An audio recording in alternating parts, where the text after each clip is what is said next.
Bismillahirrahmanirrahim. Assalamualaikum warahmatullahi wabarakatuh. Alhamdulillah, hari ini hari Jumat tanggal 23 September 2021.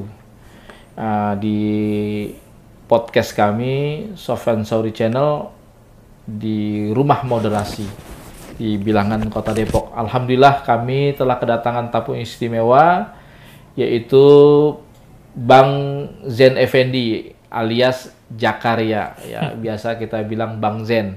Ya, beliau merupakan satu SPK dengan saya 2010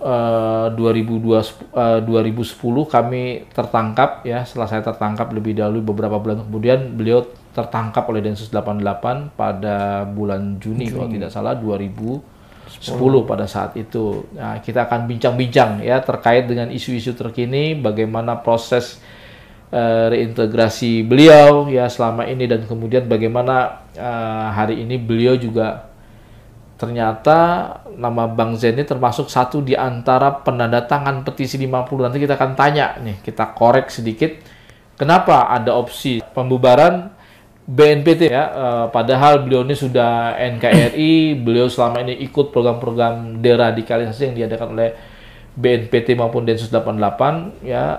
Kenapa beliau bisa mengambil opsi setuju menandatangani petisi? Kita akan gali dan kita akan mintai keterangannya.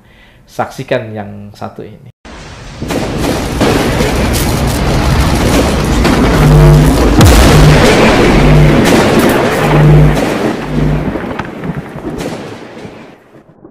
Assalamualaikum warahmatullahi wabarakatuh, Bang Zen. Waalaikumsalam warahmatullahi wabarakatuh. Apa kabarnya nih, Ustadz Sofyan? Sehat ya Bang Zen? Alhamdulillah. Alhamdulillah ya. Ini dari Citayam langsung ke Depok, habis asar ya? Iya. Ya, kita salah kasih jam undangan tuh, itu seharusnya habis zuhur. Barang kawan-kawan kita yang tadi berempat nggak apa-apa gitu, tapi akhirnya ya udah nggak apa-apa bertiga. Ada si Ustadz Asnof, ada Ustadz Hendro, ada Bang Babe ya gitu. Kita tapi nggak apa-apa, terlambat. Saya mau ada unek-unek nih terkait dengan akhir-akhir ini yang viral di media massa terkait pembubaran BNPT. Nah, masalahnya antum ini kan sudah NKRI, selama ini ikut program-program derat, program-program Densus 88 dan sebagainya. Ini pasti ada masalah nih, karena saya rasa itu makna majazi atau konotasi aja gitu, pembubaran. Tapi sebetulnya ini bentuk nasihat, sebagaimana kawan-kawan yang tadi mereka bentuk sayang, bentuk kritik, ingin membangun gitu. Jangan sampai ulah dari beberapa oknum dan sebagainya kemudian membuat proses deradikalisasi ini kembali bermasalah, karena ternyata membawa dampak yang cukup besar, Bang Zen. Teman-teman akhirnya tidak tercover, teman-teman akhirnya sampai ada akhwat umahat ya, yang jadi kurir narkoba, suaminya di dalam dan sebagainya. Bahkan ada sampai ada yang jadi ojek online dan sebagainya untuk menafkahi keluarganya karena mereka harus survive gitu. Ini kenapa Bang Zen bisa timbul penandatanganan petisi ini? Sebetulnya apa yang Bang Zen rasakan selama ini? Baik, ini ya. Sebelumnya saya sebenarnya nggak tahu nih ada petisi ini kan. Oh gitu? Iya. Iya. Ya saya lihat sih agak terlambat ya. Pas terakhir Bang Zen tuh. Udah urutan keberapa tuh kan? Iya betul, paling terakhir kalau nggak salah. Karena waktu saya lihat tuh masih nomor 42 apa 43, lalu sampai angka-angka ke-50-an ada Bang Zen gitu. Gimana? Terus ada yang ngirim, saya baca-baca tuh, wah menarik juga. Akhirnya saya ikutlah tuh tanda tanganin. Ya pertama sebagai bentuk solidaritas kita sama kawan-kawan yang udah dia bikin petisi kan, dari kawan-kawan ex Napiter. Akhirnya saya ikut tanda tangan. Sebenarnya kalau yang saya tangkap ya dari teman-teman yang dia membuat petisi ini, sebenarnya gongnya itu bukan untuk membubarkan BNPT. Iya, oh gitu ya. Tapi saya rasa sengaja dibikin judul seperti itu biar menarik. Menarik, biar viral ya kan. Viral, ya. Jadi mendapat tanggapan khusus gitu kan. Sebenarnya yang diincer itu ya bukan, ya kalau BNPT dibubarin mana bisa lah kalau menurut pendapat saya pribadi. Lembaga setingkat menteri. Lembaga setingkat menteri dibubarin pakai petisi. Iya. Kecuali dia yayasan mungkin bisa. Iya. Nah, kalau ini kan sebuah lembaga, tapi mungkin ada target-target tertentu yang emang diincar sama teman-teman yang membuat petisi ini, yaitu mungkin kinerja dari BNPT itu sendiri yang selama ini tuh dilihat kurang maksimal dalam menangani kawan-kawan, terutama ex-napiter ini kan.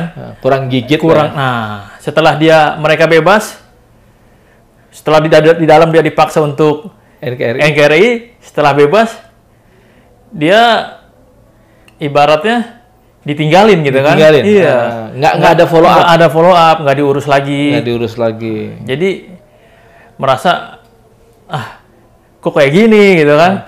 Apa mungkin kebanyakan teroris kali, anggarannya terbatas Bang Zen? Nggak, kalau menurut saya sih nggak juga ya, kalau kebanyakan teroris.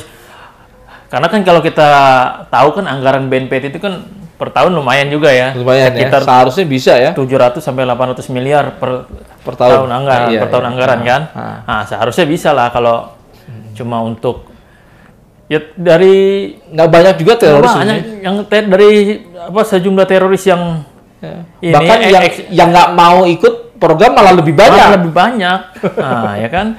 Seharusnya itu ngurangi anggaran. Nah, iya, harusnya bisa lah untuk mengcover Iwan teman-teman ex-napiter yang ikut program deradikalisasi. Iya. Tapi pada kenyataannya kan nggak seperti itu ya kan.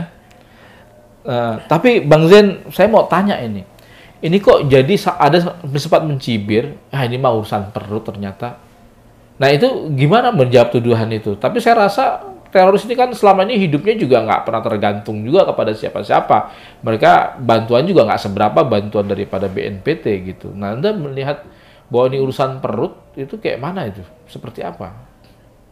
Ya kalau ada yang menanggapi seperti itu sih menurut saya nggak selamanya benar ya.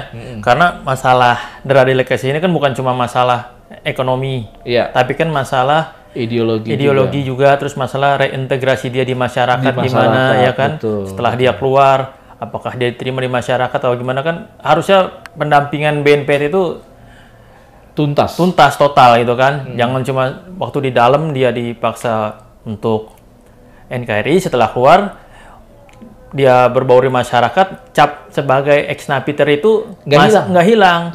Padahal dia adalah ex-napiter yang sudah NKRI yang sudah tobat. Jadi biar bagaimana caranya masyarakat bisa ngebedain gitu antara ex-napiter yang dia sudah kembali ke NKRI sama ex-napiter yang dia masih punya pemahaman yang gulu. Seperti itu. Jadi gimana caranya tuh dia di masyarakat tetap bisa diterima gitu kan? Betul. Dan saya melihat juga mungkin bisa dibilang banyak PHP juga. Terutama kaitannya dengan misalnya kita sering dikumpulkan, kita akan nanti BNPT sebagai leading sektor mengkoordinasikan dengan lembaga-lembaga seperti Menteri Kehutanan, Pertanian, Koperasi, Kamensos, baru yang terrealisasi. Ternyata Kamensos doang. Dulu janjinya koordinasi dengan Menteri Pendidikan, bahwasanya nanti kita mau kuliah dikti dan sebagainya, dan itu nggak ada yang terrealisasi. Itu juga. Itu kita bahas nanti. Sekarang sudah azan ya pemirsa. Baik. Kita tunggu, kita sholat dulu, kita break, nanti akan dibahas oleh Bang Zen. Demikian dari saya.